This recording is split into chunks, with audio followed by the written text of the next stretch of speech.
up and drive. Shut up and drive.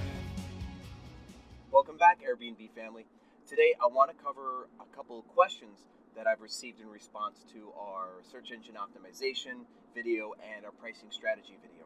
So just to help you all, kind of get more answers since we rushed through a couple of those points. So question number one I received was, why are filters or amenities more important than your actual availability when it comes to search engine optimization? So here's why this is true. When people are searching for properties, they'll search for a couple of reasons. One, they're searching just to see generally what's out there while they're planning a trip. And then two, they'll search and actually commit to dates. So even if somebody's not committing to dates, they're still going to search on filters. They're going to say, hey, what is in, Memphis that has a pool? Or what's in Houston that has, enough room for 12 people? They'll still search without dates being specified yet. So when they're looking at your property, if they don't specify dates, you'll pop up even if you have no availability. But on the other side of the token, if somebody is searching for dates to stay, they're still going to use the filters, right? So it's much more likely that somebody's going to search with filters and not dates than they are with dates and not filters, and that is why. So question number two, if we raise our prices to discourage single night stays, which will of course price you out of searches traditionally, how can we still be seen when somebody's searching for lower cost places? And so for example here, when the reason why we raise our prices is just to discourage initial one night stays. We want our first bookings to be the long ones. So what this means is after you get a 1 week or 2 week long stay and then you get a couple reservations on your calendar, you will have spots that only have 1, 2, or 3 nights available. At that point, when it's impossible for somebody to book a week-long stay or longer, whatever you've incentivized with discounts, at that point, you are going to manually lower those prices so that way somebody can then book a single night or 2 night stay where it's then the only option. So what this does is when you lower your prices to accommodate, single night stays, at that point, when somebody searches for all the properties in an area under a certain price point, yours will pop up because one of your prices is low enough. Now, this doesn't work if they search for a certain set of dates and then that low price, because your low price has to be the date that they searched for. So this is 2/3 of a solution. So if somebody's just generally searching in, Mississippi for a listing that is $40 a night, as long as one of your nights is under 40, you'll get kicked up. So again, this is because people search for two separate reasons. One, they're searching just to see what's out there, and then they're searching to commit to actually booking. So to get more views, you want to actually be seen by all the people who are just window shopping. So even though you've raised your rates on single night stays, by dropping it after you've got a couple long-term bookings and dropping the prices in between, you're now back in the mix. So it's very likely that you will consistently have a single night that is a lower price, because you'll have something 5 days from now that has like 2 open days. And then you'll have something a month from now that has 2 or 3 open days. Because everybody knows as your calendar fills up, it gets filled up at random. So you won't really ever go a significant amount of time without having a lower price.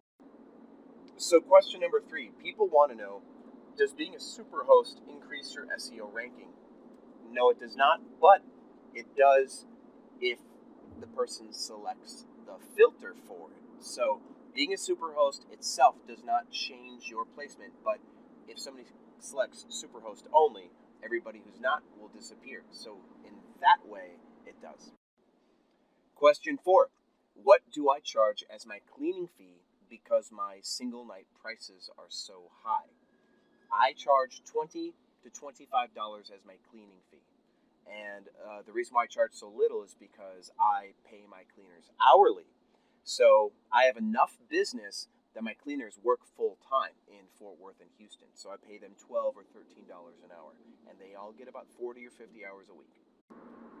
Question number 5. I gave an example where a renter and homeowner each invested $70,000 to start their businesses. How does the homeowner's equity initially play into the overall profitability in our example? So the example I gave, a renter will take 10 apartments for $70,000. The majority of his money goes into furniture and fixtures, which is still technically an asset, it just depreciates.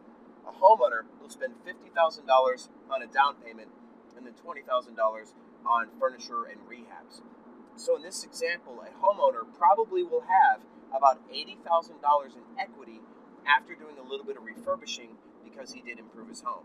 So day one, a homeowner will have about $80,000 in equity, where the renter will have about $40,000 to $50,000 in assets.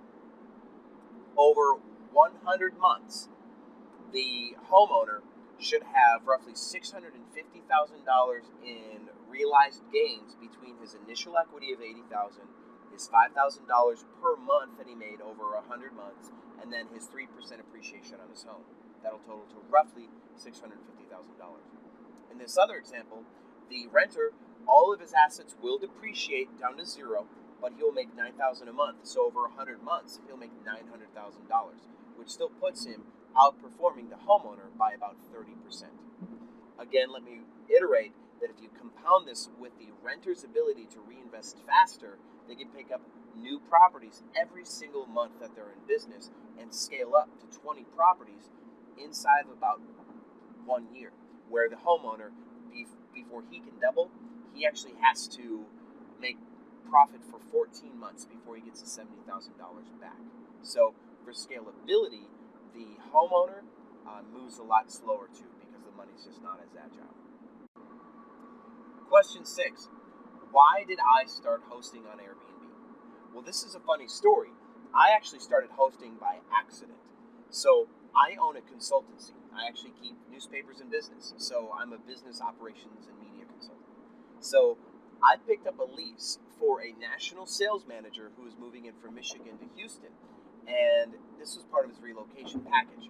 He only needed this apartment for a couple months, but we took the lease for a year because we were sure that we were going to use the property after he moved out.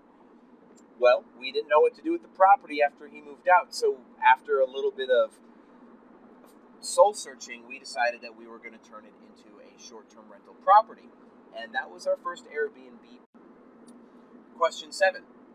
Do I manage other people's properties, and how much do I charge? Currently, we have not yet taken on any other hosts. We are open to it, but we wanted to wait till we had a sizable number of properties on our own. So in Houston and Fort Worth, we can. Our rate would be 10% as a co-host plus the cleaning fee. This, I guess, is about 15% less than most people charge. Most people will charge 25%, but we're not rude. So there you go. One thing we do with other hosts, though, is in Houston and Fort Worth, we will actually clean other hosts' homes because we have our own system for cleaning. We charge a flat rate, $35 for a studio or one-bedroom cleaning, and then $40 for a two-bedroom. And that's it. We don't charge per hour. It doesn't matter how dirty it was. So we've noticed that hosts like this because it helps keep their costs under control. And of course, that's one big thing as being a host. If you're not cleaning your homes anymore, expect to pay a lot of money. When I first started outsourcing my cleaning, I was paying at one point $50 an hour. Then I got somebody else to do it for $45 an hour. Then I got somebody else to do it for $35 per hour. But then, of course, that per hour is what gets you. If it takes 2.5 hours to clean a place, that's a lot of money. So, cost control, guys. Question number 8. Have I ever lost money on a property? Yes. And to explain, I have a 2-bedroom apartment in the Galleria area of Houston that for the first 6 months I was losing money on. And this is a lease. So, this is when I learned about occupancy. I had 1 bed in each room, and then I had a pull-out sofa. And my photos weren't very good either. This was actually an apartment that I had somebody staying in before, and then they moved out before the lease ended. I decided to renew the lease and give it a shot on Airbnb. The reason why I was losing money is because I could not host enough people, so the cost of my rent was higher than I normally would select for an Airbnb property.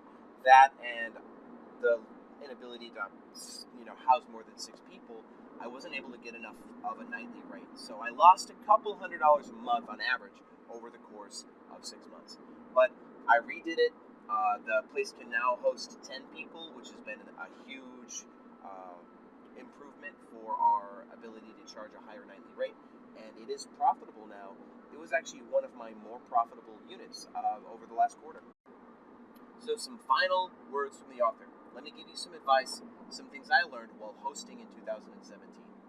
First off, nothing ever goes according to plan, and that's okay. Even though you can't consistently predict the future, you're still going to be successful as long as you stay focused and motivated. And don't give up just because things get tough. I grew from 7 properties to 20 properties inside of a year. And these are all my own. I don't host anybody else's yet, as we just mentioned. So my plans to grow largely were because of the Super Bowl in Houston. I wanted to get to 10 by February for the Super Bowl. I got that done. I was a little too greedy on my nightly rates, and because of that, I didn't actually fill up all of my spaces during the Super Bowl because I did charge too much for a couple of them. So one thing I learned is if somebody gives you a fair deal, they're asking for a discount, and they gave you a fair deal for a multi-night stay, a bird in the hand is worth two in the bush. So don't pass it up. Take the money now. That way you get booked, because I've had multiple times where I swear I can get a better rate than this guy's offering me, and many times I didn't. So take fair deals. In addition, if you can't get over your fear, do it scared. Take advantage of opportunity. If there's something you want to do or want to try, take the risk. Do something new. I mean, what's the worst that's going to happen? You're going to lose a little bit of money. And I've lost lots of little bits of money trying new things. But now I can tell you that my corporate housing / short-term rental business makes over $50,000 a month. And that would not have happened unless I took some risks. Additionally, make sure you're still having fun. There was a time in 2017 where I started to lose patience with guests because they weren't reading my house manual, they weren't reading the rules, and they're asking dumb questions. And I answered that questions 3 times between the house manual and the profile itself. I'm like, guys, just read it. So I started punishing my guests on the phone by being a little less than accommodating, and being kind of dry when directing them back to the manual. This affected my reviews. So being a host is always a customer service business. So make sure you're always having fun and don't punish your guests. It'll come back to bite you. Karma. So now, if there's anything else you want me to cover in a future video, like I've always said, I'm happy to do it. I love you guys. This has been really fun. I've really enjoyed this channel so far, and I'm looking forward to providing more videos for you. So please like this video, help it get circulated, and share this with your friends. And hopefully this has inspired you to ask some questions as well. And we are nearing the 1,000 subscriber mark, you guys. This is so exciting. So I look forward to the rest of my journey hosting with you. Thank you for watching Airbnb Automated, and I will see you